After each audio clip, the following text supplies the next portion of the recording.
2 డ్రగ్స్ని నేను కామన్గా చూశాను. అమ్మాయి కనుక కన్సీవ్ అయిపోయి ఎర్లీగా డిటెక్ట్ చేస్తే టర్మినేట్ చేయడం కోసము ఫస్ట్ ప్రాసెస్ ఏంటి అని అంటే medical termination of pregnancy is legal. Okay, ఈ ఆర్ఎంపీలు ఎవరైతే ఉంటారో వీళ్ళ దగ్గరికి వెళ్ళి అబార్షన్స్ చేయించుకుంటారు. జిల్లాలో ఆర్ఎంపీ డాక్టర్ చేసిన వైద్యంతో మహిళ ప్రాణాలు కోల్పోయింది. వాళ్ళకి సరిగ్గా రాక సగం తీసి సగం తీయక లోపల పెట్టడం వల్ల చనిపోయిన వాళ్ళు ఉన్నారు. మొత్తానికి గర్భసంచిని రిమూవ్ చేయాల్సిన పరిస్థితి కూడా ఉంది. హైదరాబాద్ లోనే దాదాపు 30,000 మంది ఆర్ఎంపీస్ ఉన్నారు తెలుసా, అన్క్వాలిఫైడ్ వాళ్ళు. సో ఏంటంటే ఫస్ట్ అవగాహన రావాలి ప్రజలకి. Important person of the family health effect అయితే పూర్తి ఫ్యామిలీ డ్యామేజ్ అవుతుందండి. చాలా మంది ఏంటి అని అంటే 2 డ్రగ్స్ని నేను కామన్గా చూశాను. నేను అంటే మీ వరకు వచ్చిందో లేదో తెలిసే ఉంటుంది మీకు. మిసోప్రిస్టోల్ ఆర్ మిఫిప్రిస్టోన్ అని చెప్పి ఒక టాబ్లెట్స్ ఉంటాయి. వన్స్ అమ్మాయి పెళ్లి కాకముందుకే అమ్మాయి కనుక కన్సీవ్ అయిపోయి ఇట్లా ఉంటే ఇమీడియట్గా దాన్ని టర్మినేట్ చేయడం కోసం, ఎర్లీగా డిటెక్ట్ చేస్తే టర్మినేట్ చేయడం కోసము ఫస్ట్ ప్రాసెస్ ఏంటి అని అంటే విపరీతంగా పప్పాయ జ్యూస్లు, పప్పాయాలు తినటము, దాంతో అవుతుంది అని చెప్పి అనుకోవటం ఒకటి. రెండోది ఏంటి అంటే మిఫిప్రిస్టోన్ అండ్ మిసోప్రిస్టోల్ అనే నాకు టాబ్లెట్స్ పేరు తెలియదు, అవి వాడుతుంటారు. అవి దానివల్ల ఎక్సెస్ బ్లీడింగ్ అయిపోయి ఏదైనా ప్రాబ్లం అవుతుంది, ఇంకా ఇది బియాండ్ దిస్ కంట్రోల్ ఉన్నది అనుకున్నప్పుడు ఈ పెద్ద డాక్టర్ల దగ్గరికి వెళ్తే వాళ్ళు ఈ కండిషన్ని చెప్పుకోవడానికి సిగ్గుపడటము లేకుంటే గిల్ట్ ఫీల్ అవటం ఉంటుంది. కాబట్టి చాలా వరకు చాలా వెనుకబడిన ప్రాంతాలలో ఈ ఆర్ఎంపీలు ఎవరైతే ఉంటారో వీళ్ళ దగ్గరికి వెళ్ళి medical termination of pregnancy abortions చేయించుకుంటారు. వాళ్ళకి సరిగ్గా రాక సగం తీసి సగం తీయక లోపల పెట్టడం వల్ల చాలా వరకు ఇన్ఫెక్షన్స్ అయ్యి చనిపోయిన వాళ్ళు ఉన్నారు. మొత్తానికి గర్భసంచిని రిమూవ్ చేయాల్సిన పరిస్థితి కూడా ఉంది. మీరు ఏం చెప్తారు దాని మీద? సో అదే అండి, అంటే ఇప్పుడు మెడికల్ టర్మినేషన్ ఆఫ్ ప్రెగ్నెన్సీ అఫీషియల్గా లీగల్గా కూడా if you don't want to continue the pregnancy మీరు వెళ్ళి గైనకాలజిస్ట్ని కలిసిన వాళ్ళు టర్మినేట్ చేస్తారు. Becoming a mother is a women's choice అంతే.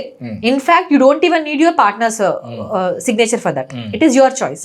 కానీ వీళ్ళు భయం అంతే, బేసికలీ భయం. ఆ భయం నుంచి ముందు వాళ్ళు బయటికి రావాలి. సో దానివల్ల ఏం చేస్తున్నారు మీరు అన్నట్టుగా, ఇప్పుడు వాళ్ళు టర్మినేషన్ కోసం అని చెప్పేసి అన్సైంటిఫిక్ మెథడ్స్ ఏవి వాడినా కూడా, అంటే ప్రాపర్గా ఎవాల్యుయేషన్ లేకుండా ఏది వాడినా కూడా అల్టిమేట్గా అది ఒకవేళ మీరు అన్నట్టుగా డిఎన్సీ చేసి కంప్లీట్గా రాకుండా లోపల ఉండిపోతే ఇన్ఫెక్షన్ అయ్యి లైఫ్ లాంగ్ మీరు అంటే గర్భసంచి తీసేయడం ఒక ఎత్తు అవ్వచ్చు. లేదు అంటే ట్యూబ్స్ బ్లాక్ అట్లా ఏమైనా అయినాయి అంటే లైఫ్ లాంగ్ వాళ్ళు మళ్ళీ ప్రెగ్నెంట్ అవ్వలేకపోవడము, కొన్నిసార్లు ఇన్ఫెక్షన్ అయిపోయి డెత్స్ అయ్యే సందర్భాలు కూడా చాలా ఉంటాయి.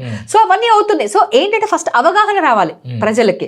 ఏమైనా ప్రమాదం ఉన్నా కూడా క్వాలిఫైడ్ డాక్టర్స్ దగ్గరికి వెళ్ళొచ్చు అనేది ఫస్ట్ ఆఫ్ ఆల్ వీళ్ళకి అవగాహన వస్తే medical termination of pregnancy is legal.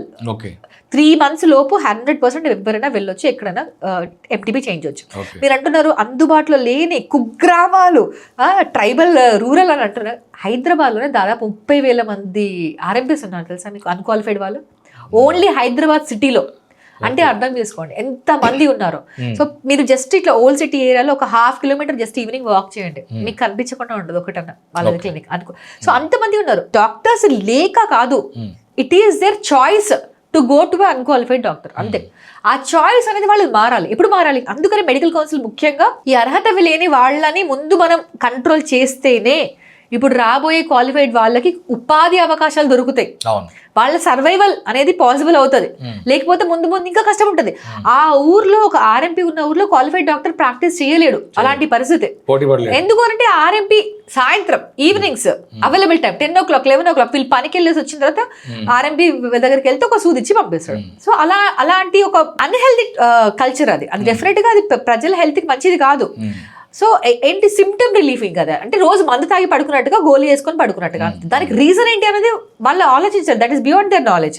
So అలా హైదరాబాద్లోనే అంతమంది ఉన్నారు. యాక్సెస్ అనేది చాలా ఎక్కువ ఉంది, ఈ మెడికల్ టర్మినేషన్స్ అనేవి చాలా ఎక్కువ అవుతున్నాయి.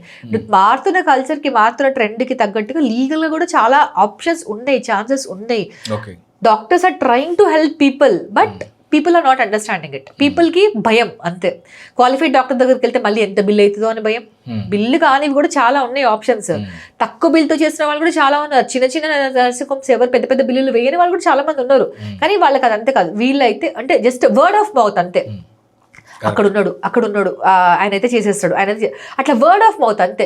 కొంతమంది ఇప్పుడు హెమరాయిడ్స్కి అంటే అర్షమూలలు పైల్స్ కోసం దానికోసమని ఒక క్లినిక్లో పెడతారు అన్క్వాలిఫైడ్ వాళ్ళు. అక్కడ అది వర్డ్ ఆఫ్ మౌత్ అంతే, బాగా స్ప్రెడ్ అయిపోతుంది. వాళ్ళు అదే వృత్తిగా పెట్టుకోరు, వాళ్ళు వేరే పని చేసుకుంటూ మధ్యలో వచ్చి ఈ పని కూడా చేస్తుంటారు అంతే. సో వాళ్ళకి ఇన్కమ్ అనేది పాయింట్ కాదు, అట్లా వర్డ్ ఆఫ్ మౌత్ స్ప్రెడ్ అయిపోతూ ఉంటుంది. ఈ జబ్బుకి వీళ్ళు స్పెషలిస్ట్, వాడు ఏం చదువుకున్నాడు, వాళ్ళకి ఇప్పుడు జ్వరం వస్తే పారాసిటమాల్ వేయాలి అని చెప్పేవాళ్ళు ప్రతి మంది ఉంటారండి. పారాసిటమాల్కి రియాక్షన్ ఏమైనా వస్తే ఏం చేయాలి అని చెప్పగలిగే వాళ్ళు కదా కావాల్సింది మనకి. రియాక్షన్ వచ్చిన తర్వాత పరిగెత్తి అక్కడికి వెళ్ళినా కూడా వాళ్ళు ఏం చేయలేకపోయారు అంటే ఏం చేయగలుగుతాం, అలా కాదు కదా. సో క్వాలిఫైడ్ వాళ్ళు అనేది చాలా important.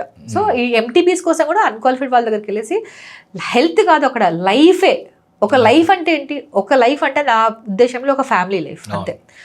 Head of the family కానీ లేకపోతే ఒక important person of the family health effect అయితే పూర్తి ఫ్యామిలీ డ్యామేజ్ అవుతుందండి. ఇందాక కూడా చెప్పారు కదా, మదర్ లేకపోతే ఫాదర్కి ఏదైనా జబ్బు ఉండి వాళ్ళు సిక్ అయితే నెక్స్ట్ జనరేషన్ వాళ్ళ ఫ్యూచర్ని చూసుకోకుండా వీళ్ళకి సేవలు చేస్తూ అయిపోవాల్సి వస్తుంది.